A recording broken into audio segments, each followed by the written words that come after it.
son immunité parlementaire, il peut se faire assister par un autre député. Et c'est en cette qualité d'un autre député que j'assiste l'honorable Farba Ngom. Et la commission nous a entendus cet après-midi. Et cet après-midi, j'ai fait devant la commission une déclaration liminaire en 2 points. Le premier point, je ne sais pas si vous l'avez vu, mais on a commencé à véhiculer la rumeur que Farba Ngom refuse de comparaître devant la commission. Ce n'est pas vrai. Ce n'est absolument pas vrai. Farba Ngom n'a jamais refusé de venir devant la commission ad hoc. Farba Ngom est un député qui est titulaire de 4 mandats parlementaires.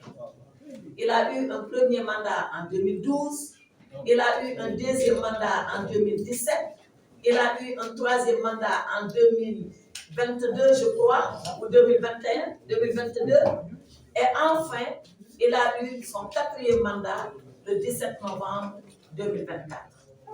Donc, je pense que de nous tous, c'est Farba Ngom qui est le député qui a été le plus investi et qui est titulaire depuis notre mandat. Et à ce titre, refusé de comparaître devant la commission ad hoc. Et que de tous les députés, Farba Ngom est celui qui est titulaire du plus grand nombre de mandats. Il a été élu en 2012. Il a été réélu en 2017. Il a encore été réélu en 2022 et il a été réélu le 17 novembre dernier en 2024 par toute la région de Matam qui a donné une victoire éclatante à Takoualou Sénégal sous la férule de Farba Ngom.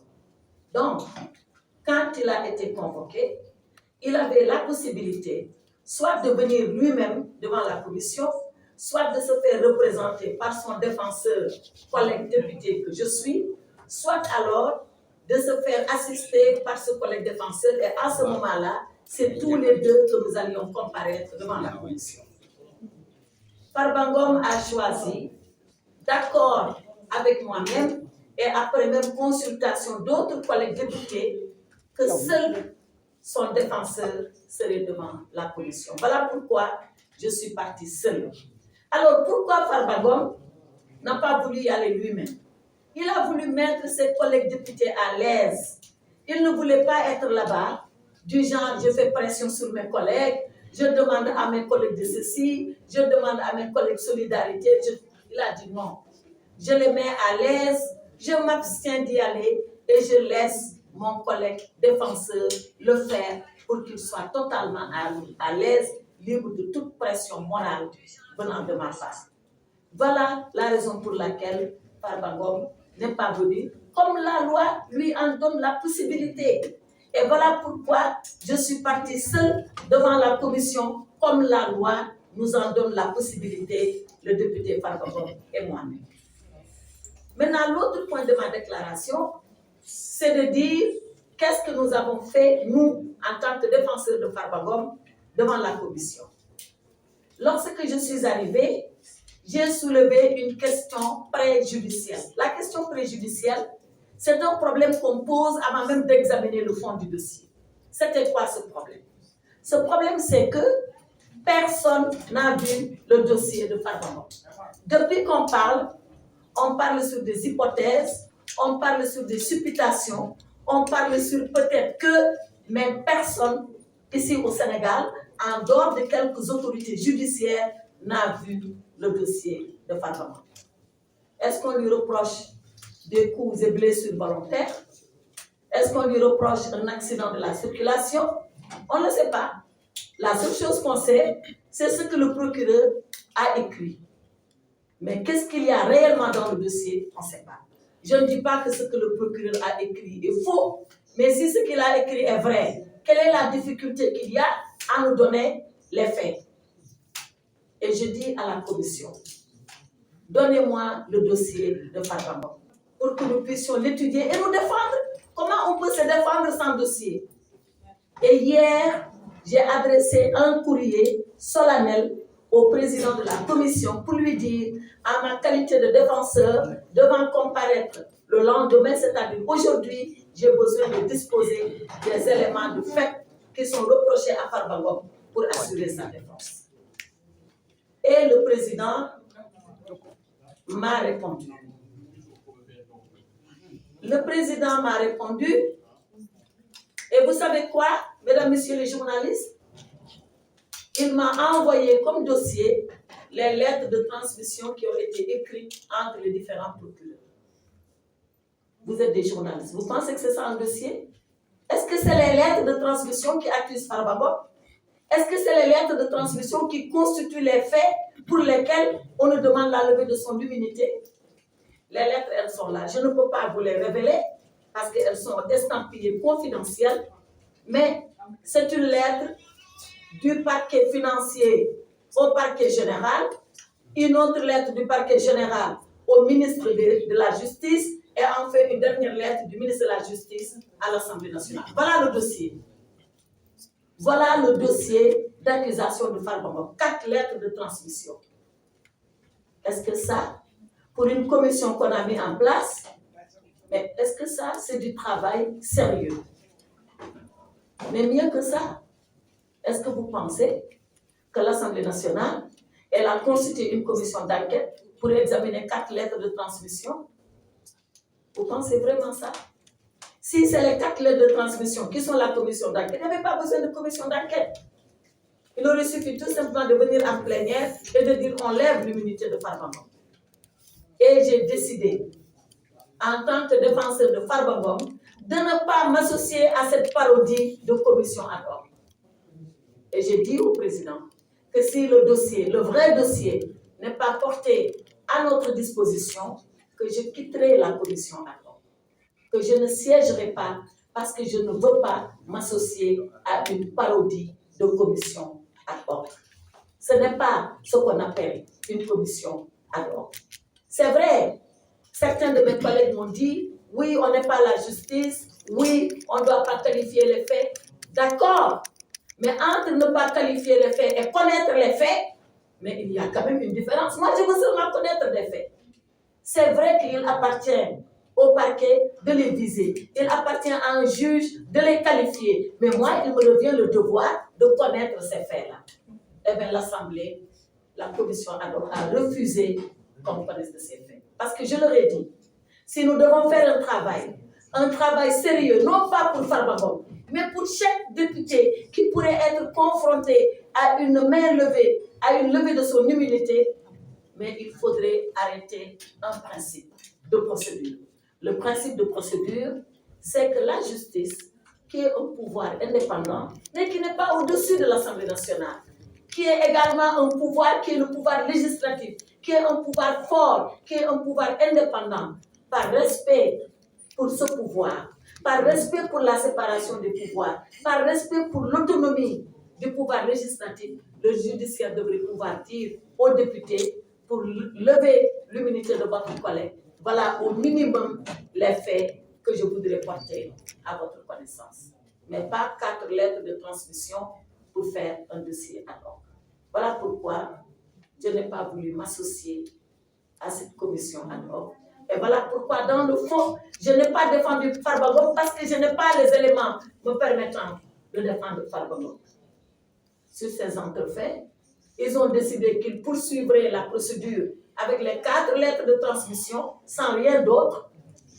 J'ai quitté la salle et je les ai laissés libres à eux d'apprécier. Mais ce que je voulais dire, c'est que la levée de l'immunité parlementaire d'un député est un acte absolument grave. Absolument grave. C'est l'acte par lequel l'Assemblée nationale livre un de ses membres à la justice pour que la justice puisse enquêter. D'ailleurs, sans préjudicier de rien. Mais avant de procéder à cette livraison, l'Assemblée nationale doit au minimum avoir un minimum de contrôle et de retenue. Eh bien, c'est ça qu'on n'a pas eu aujourd'hui. Et nous considérons que cette Assemblée nationale est toujours à la remorque du gouvernement. Chaque fois que le gouvernement a demandé quelque chose, on s'est précipité sans analyse de répondre aux désirata du gouvernement. Rappelez-vous, on nous a dit qu'il faut supprimer le Haut Conseil des collectivités territoriales. On l'a fait dans l'urgence. On nous a dit qu'il faut supprimer le Conseil économique, social et environnemental. On l'a fait dans l'urgence. On nous a dit qu'il faut radier Barthélémy Diaz. On l'a fait dans l'urgence. On nous a dit qu'il faut radier le député Thierno Alissi. On l'a fait dans l'urgence. On nous a dit oui, il faut voter la loi de finances dans l'urgence en violant la loi sans débat. On l'a fait en violant la loi sans débat. Et aujourd'hui, on nous dit lever l'immunité parlementaire. Alors, c'est quoi être député au Sénégal? C'est quoi l'Assemblée nationale au Sénégal? C'est un bâtiment avec un drapeau qui flotte au-dessus et des députés qui répondent au gouvernement. Ce n'est pas l'idée, ni la conception, ni la définition qu'on se fait d'une vraie Assemblée nationale autonome, souveraine, dans le respect de la séparation des pouvoirs. Voilà toutes les raisons qui me font penser que cette législature, si elle n'est pas mal partie, elle n'est pas bien partie non plus. Et nous le déplorons. Voilà ce que je voulais dire à titre liminaire. Je vais laisser maintenant au président Djimon Souaré, qui nous représente dans la commission, vous dire ce que la commission a décidé. Merci. Merci.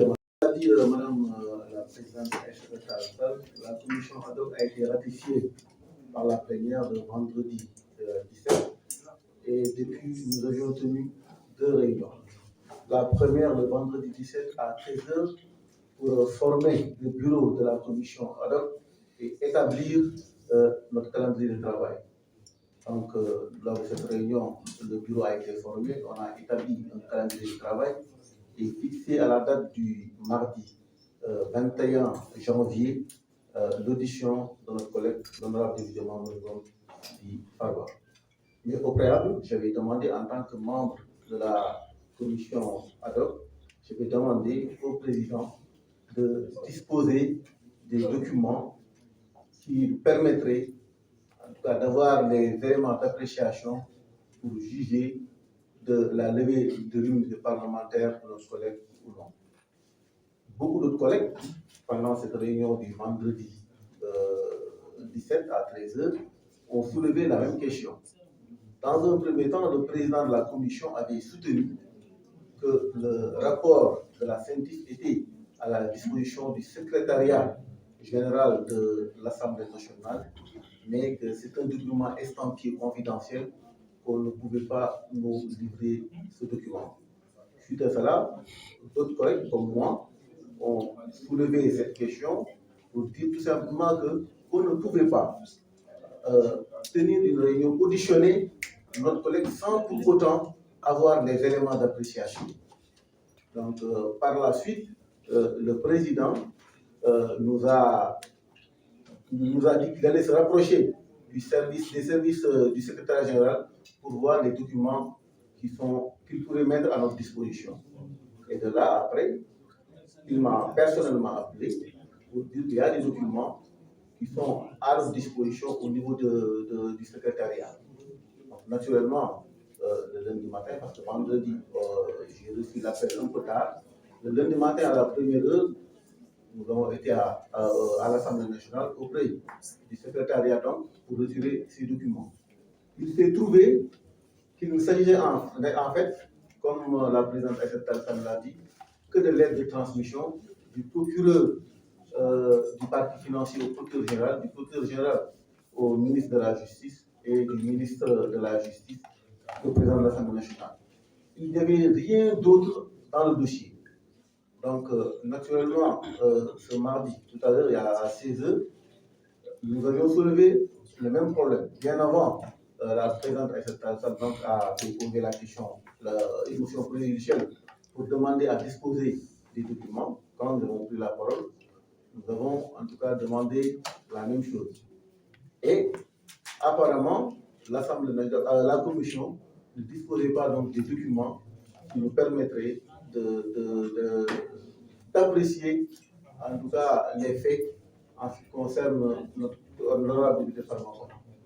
Nous avions pris la parole donc pour dire que ce qui est en train de se passer est extrêmement grave, parce que c'est la dignité de l'Assemblée nationale qui est en jeu. Il ne s'agit pas tout simplement d'une question de procédure, mais l'immunité parlementaire est un droit constitutionnel et l'immunité parlementaire permet tout simplement aux députés d'avoir la liberté d'exercer son mandat sans pression aucune de l'exécutif. Dans ce cas de figure, donc, il apparaît clairement qu'il y a une instrumentalisation politique derrière cette affaire. L'honorable député Farba Ngom ne peut pas se défendre parce que nous ne disposons pas des faits, des éléments, des faits qu'on lui reproche. Nous aussi, en tant que commission ad hoc, je le dis, nous n'avons pas à notre disposition, en tout cas, des éléments qui nous permettraient de donner notre avis par rapport à l'opportunité de lever ou pas l'unité parlementaire de l'honorable député Farba Ngom.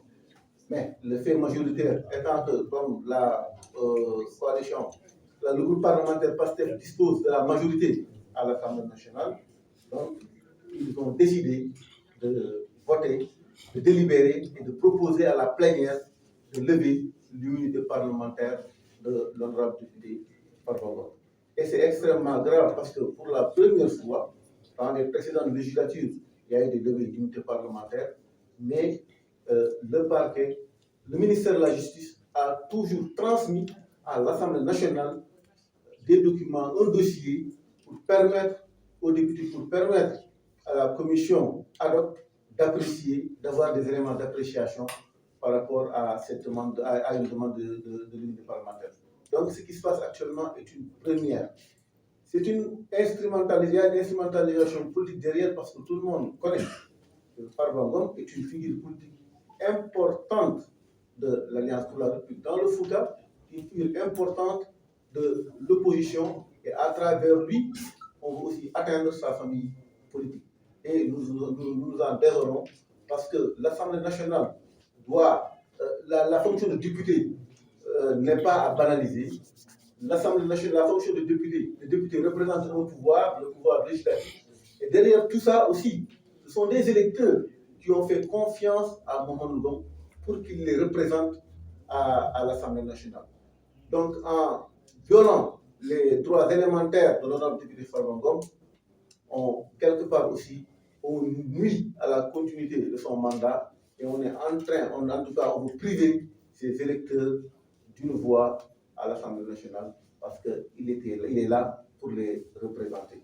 En tout cas, c'est ce que je voudrais dire. L'honorable député Farba Ngom en est à, je pense, à son 4e mandat. Je l'ai dit tantôt, c'est une figure politique importante. Et nous, en tant que membres de l'Alliance pour la République, nous nous sentons visés, nous, en tant que membres de l'opposition, nous pensons que derrière, il y a tout simplement une volonté de déstabiliser notre famille politique. Voilà, Madame la Présidente. On ne peut pas le faire avec 4 lettres de transmission, alors que dans ces lettres-là, d'ailleurs, qui sont confidentielles, c'est pour ça que je ne peux pas vous les donner. Mais quand vous lisez les lettres, vous voyez transmission d'une note. Mais c'est quoi cette note-là qu'on ne peut pas voir? Quelle est cette note qu'on transmet de procureur à procureur général, à ministre, à Assemblée nationale et qu'on ne peut pas voir? C'est là le problème. Si moi, on me demande de défendre dans le néant, de défendre quelque chose que je ne connais pas, j'ai beau être une bonne avocate, je ne peux pas. D'ailleurs, c'est parce que je suis bonne avocate que je refuse cela. Parce que pour moi, c'est un travail sérieux, ce n'est pas du colmatage, ce n'est pas de la comédie, ce n'est pas un jeu auquel on doit jouer. Voilà pourquoi j'ai quitté la comédie.